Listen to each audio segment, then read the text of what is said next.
Stolzberg here at Uncle Giuseppe's Marketplace with Vinny, who is ready to make something incredible. Lily, I'm super excited about this one. Yes! We're doing a hot honey chicken sandwich. Hot sauce in, honey, that's the real stuff. The honey's gonna loosen up once the vinegar touches it from the hot sauce. Garlic, chopped in. Okay. Crushed red pepper. It's all breaking down. Set that to the side.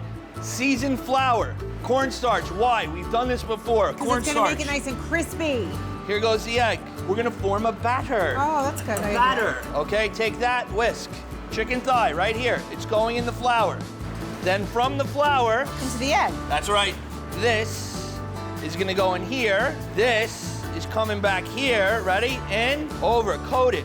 Atomic spicy pickles. Yes! Atomic. Rough chop it up. Just good old-fashioned coleslaw in the bowl. We got our spicy pickles.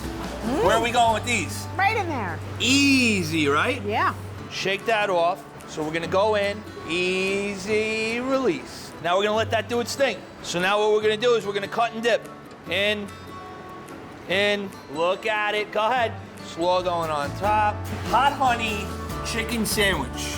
This is insane. If you would like to try this at home, head to our website, news12.com, and get that excited because it's that good. My pleasure as always. Thanks, Vin. There you go.